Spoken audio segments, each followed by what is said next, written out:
Hey guys, so on this video, I'm going to disclose two funds that I run, their performance and why they have performed really well, because I was able to beat almost 99% of other funds. So what lessons did I learn along the way? And this is not a boasting video, okay? Because the thing is that in the market, no one is right. The strategies that I've used, I will reveal some of those strategies with you. I would try to take feedback, right? Because my goal is not that, okay, my fund has done well so far, so in the future, I'll just continue to run it this way. No, I'm a very open-minded person. I would seek contrary opinion. I would try to learn things from it and accordingly readjust things going forward, because my goal is to make money and make like good returns, right? And that is what I try to share with my students also, with all of you guys also. So I'm going to discuss the strategies that I've used in order to generate an alpha on these funds. And this is going to be a wholesome learning video. So first and foremost, let me just quickly take you to two funds that I run. What do I do on them and how they are performing? So this is Fund 1 and this is what I started in January of this year. So I made the announcement that I'm going to deploy $1 million of capital. So far, I have deployed almost 89% of it and I'm generating roughly 26% return on that entire capital, okay? And this is in US dollar terms. So because US dollar appreciates or INR depreciates compared to US dollar, the actual INR relevant performance here would be somewhere around like 29%. Okay, so this is the performance of Fund 1. This fund comprises of primarily growth, AI-driven stocks, high beta type of stocks, right? So this has done well, right? So I'll explain you the strategies that I used. But before that, I will take you quickly through Fund 2 also. Now, Fund 2, the difference between Fund 1 and Fund 2 that I run is that this is more of an SIP or smart SIP fund. Okay. So every month, and this I started 4 months back, every month I deploy like $100,000 of capital. That is the goal with which I operate. And in the last 4 months, I've been able to generate 8% or roughly maybe like 10 to 11% in INR terms. That is the return that this fund is generating. Now, natural question comes that, hey, you are talking about a 4-month window, like 8-month window. This is like so short, right? What's the point, right? See guys, I have to compare it to relevant time benchmarks. So, okay, so let's start comparing, like, I mean, how other funds have done over the same timeline, because the market is same for everyone, right? If someone starts investing in 2025, so for them, this is like relevant performance. Okay, so let me take you through it. So this is the performance, right? So if we go back year till date, YTD, which is data from January, our markets have given 4.75. So in such a market, I have generated whatever, like 26% in dollar terms. So in rupee terms, this is 29%. So this has been the performance. This is time comparison based performance. Okay, so this is point 1. Point 2 is that many people keep on making the arguments that, hey, your fund is doing like this because you went to the US market, this, that stuff. So guys, it's not like this. The entire objective of investing, or if you are a fund manager, for example, I run a hedge fund professionally.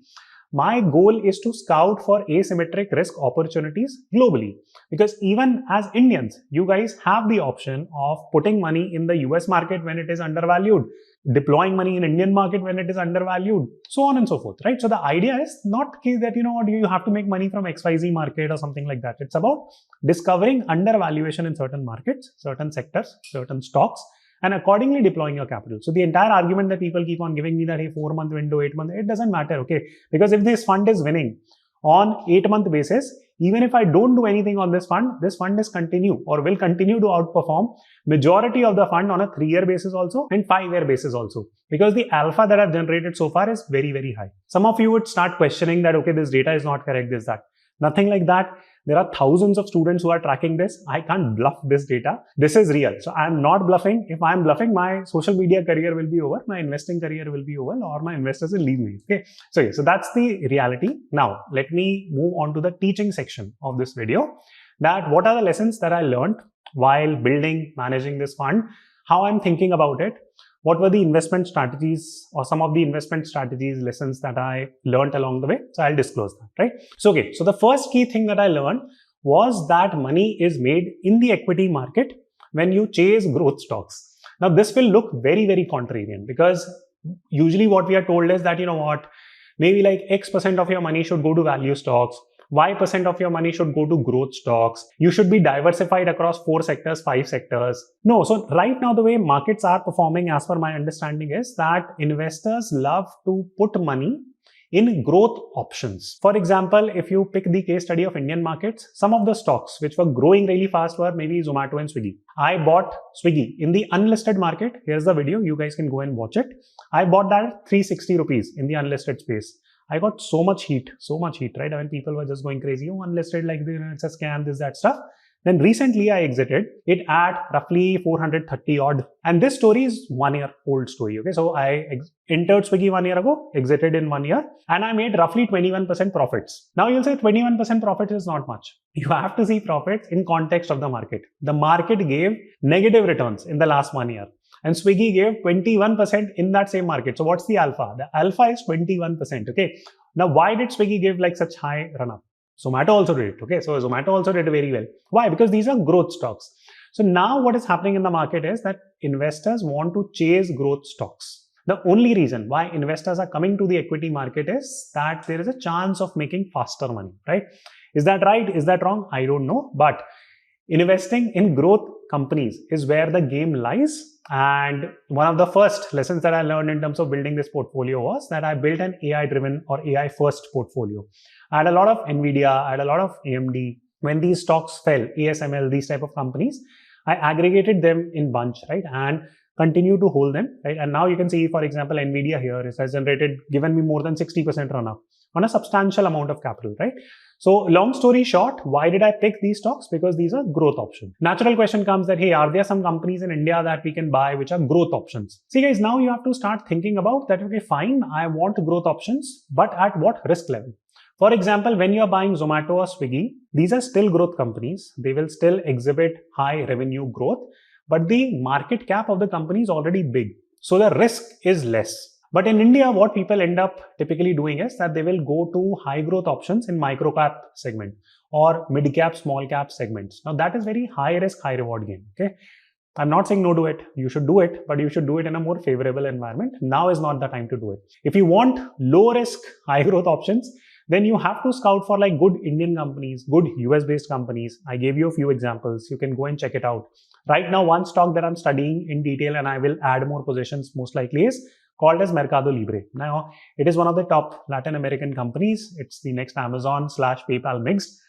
This stock I'm going to double down, right? It's already there on my portfolio. I'll add more in case you guys want to understand why am I buying these type of companies, etc.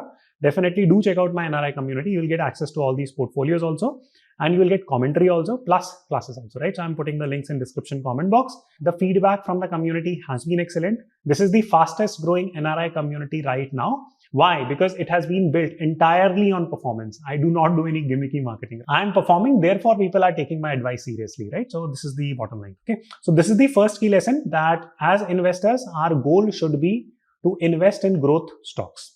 Number two lesson that I learned is that, see, growth stocks will always be at crazy valuation. For example, if you go and study something like, let's say, Bitcoin. Now, Bitcoin is trading here, right? It's at $120,000. Now, here is where I aggregated Bitcoin. You can check the buy price. It was at $85,000 when I bought Bitcoin. Okay. Now, did I buy any Bitcoin after that? The answer is no. Okay. So let's do the same, right? So let's check something like AMD, right? So here is AMD. Now, AMD is one of the top chip makers in the world, right? And how much run up has it given in the last 3-4 months? It has given 133% run up in the last 3-4 months, right? Now, this is absolute madness which is happening. Now, do you have the guts to go and buy AMD here or NVIDIA? If you check the graph, again, it will be similar. So can you really go and buy these type of assets right now? The short answer is you would be very excited to buy. And I'm getting so many queries that can we buy like NVIDIA now? Can we buy like AMD now?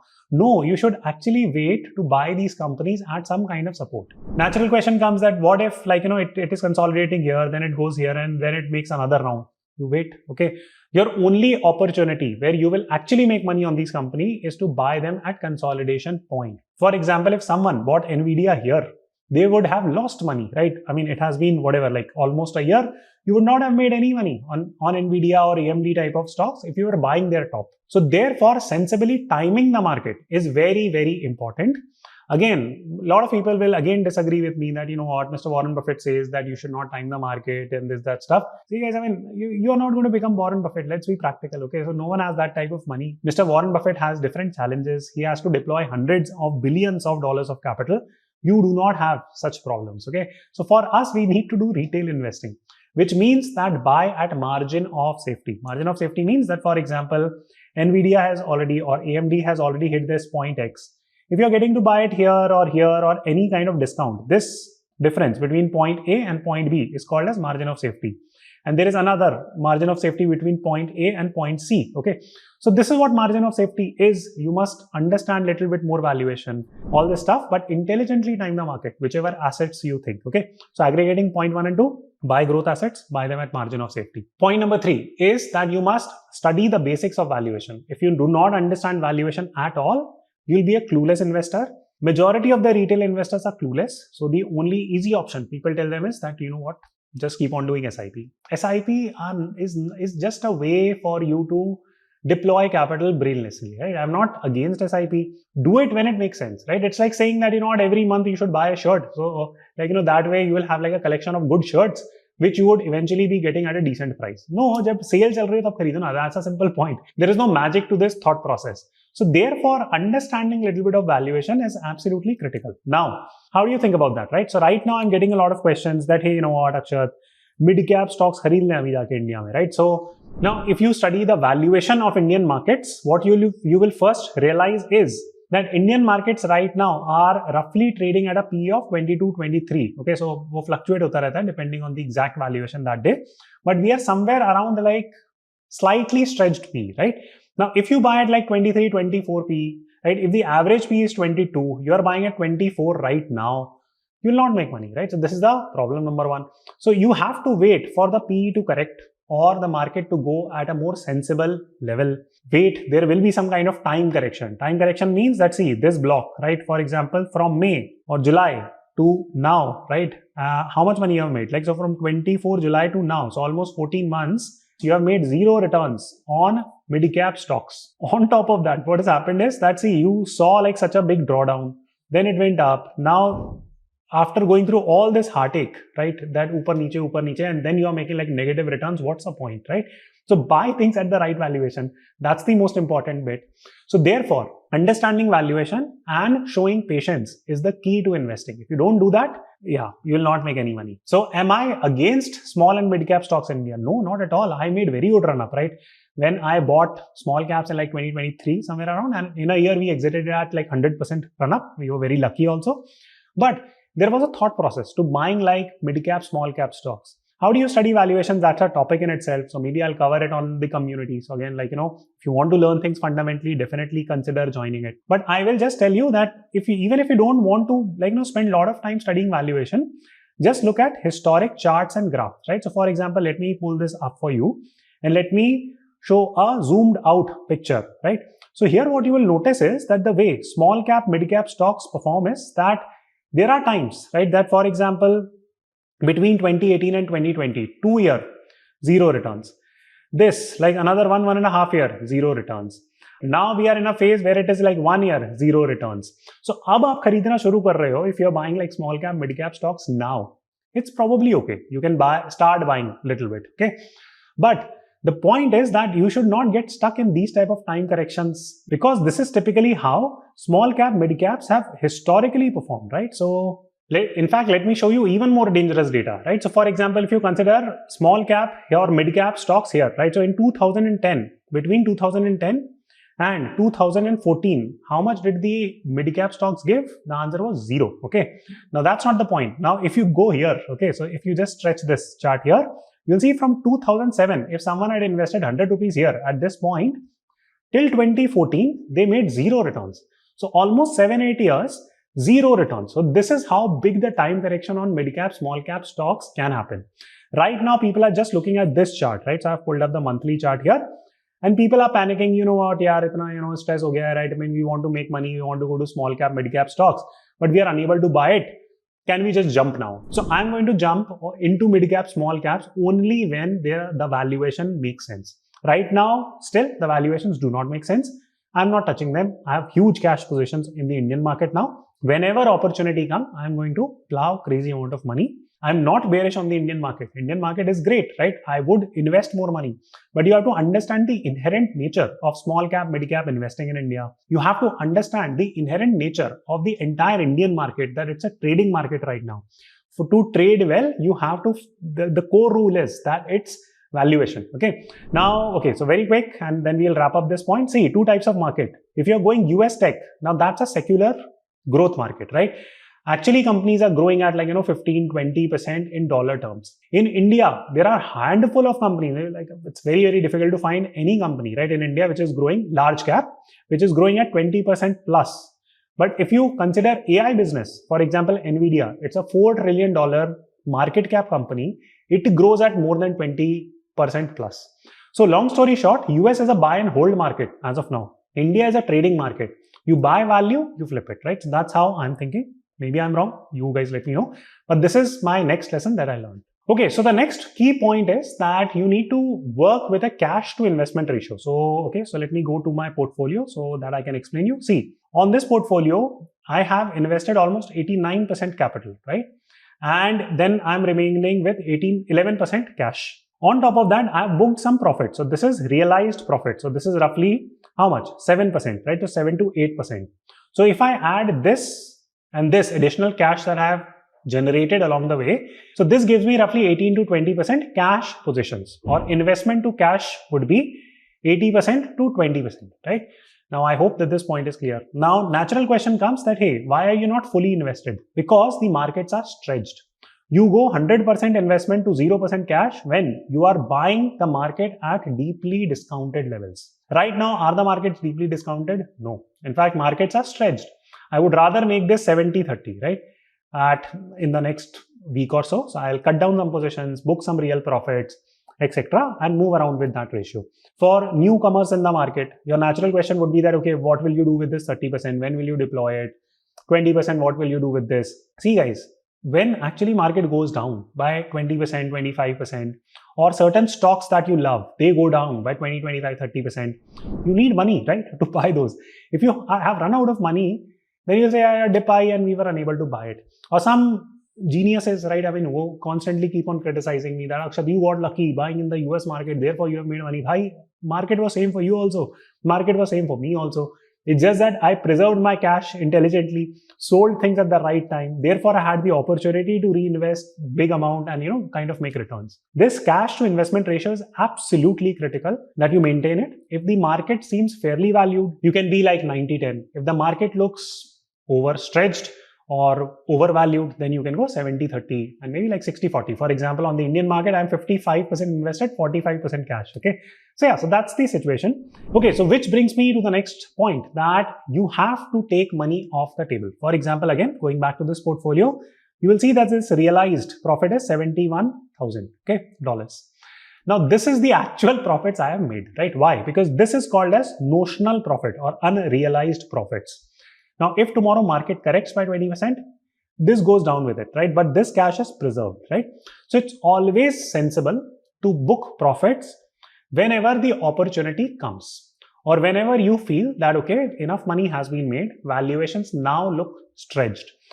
Now, see, God is not going to give you a phone call, right, and tell you or send you a WhatsApp message that, now markets are overvalued, like now you go and sell it.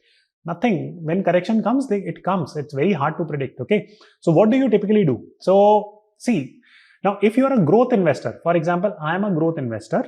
In growth stocks, checking valuation is really, really tough, right? You can't really say that Nvidia is completely overvalued, right? But what I'm going to do is that I'm going to create enough cover on Nvidia, right? For example, I look at my portfolio. I would say that, okay, in a year, typically, NASDAQ makes 15% returns. So what I will try to do is that I will try to book approximately 12 to 13% real profits on my portfolio every year, right? For example, if I have 100 stocks of Nvidia, I might sell 10%, right, to bring this amount up. Okay. Similarly, there might be other stocks which are high beta stocks. So I would want to cut some positions on high beta stocks. This does not mean that Nvidia cannot rise from this point. It will, right? And I'm not exiting Nvidia. Nvidia is a very high quality asset for me. I'm not going to sell it completely. AMD is a high quality asset for me. I'm not going to sell it. But I will do some bit of profit booking because the valuations are stretched and I have a target to meet. Here, 12-13% returns I should take off the table every year. So in India also, if you have like a fairly big portfolio, it's on profit, try to take some profits out. Okay, so this is my next big learning because it gives you cash to deploy when market actually falls. So then comes my final learning that stock investing is more about macro calls and getting your macro calls right over micro calls. Now, what are micro calls? Micro calls are lage pade hain, like CRR dekhne mein, and NIM ratio dekhne mein, Axis Bank ka and all that. Right? I was one of the early guys, right, who built positions on private banks, and private banks have actually saved everyone's ass in the Indian market. That's the only segment which has done structurally well in the last 1 year. Jahan pe HDFC Bank mein achhi growth aayi, bunch of other City Union Bank ho gaya, Axis Bank ho gaya, all these banks have done fairly okay, right? Have they given exceptional returns? No, because the Indian market has given negative returns in the last 1 year. But what I'm trying to tell you is that, see, if you want to invest in private sector banks, it's going to be a macro call to invest. It's not a micro call. Micro call is lage bade balance sheet padne mein, right? And yeah, it's just madness. Okay, it does not make any sense. You don't need to overanalyze, especially large cap companies, and go into the micro details of it. For example, right now, Indian IT stocks, I've been saying that, hey, it's at a value level now. You can see if it fits with your portfolio, you can dedicate a certain percentage of your portfolio. Don't operate with a trading mentality that, okay, I'm going to put all my money on like IT stock. No, have like sensible exposure to IT stocks. If you see value in IT industry, have like a 3-year time span. Usse pehle return aa gaya, bahut badhiya baat hai, right? I mean, no doubt about that. But you have to think in at least like 3 to 5 year time frames, right? Now, what's going to happen in AI, right? AI is great. AI long-term structurally is brilliant. I'm going to invest most of my money in AI. But the point of aggregation or buying new stocks on AI has to be at a discount because it's going to be very volatile. So you must understand macro things about the asset that you are purchasing rather than NIM ratio lage pade dekhne, CRR ye ho gaya, to usme ye ho gaya. No, it doesn't work that way, right? Otherwise, by that logic, accountants should have been the #1 investors in the world, but they are not. Okay, people who have macro understanding of things are generally good investors, better investors, because while investing, you need to understand that 360-degree point of view. So again, in case you guys are interested, I do teach all these things fundamentally on my courses, etc. I'll put the links in the description comment box. But I hope that you enjoyed this video. Hope it gave you like a new way of thinking and restructuring your portfolio. If it did, do press the like button and I'll see you soon.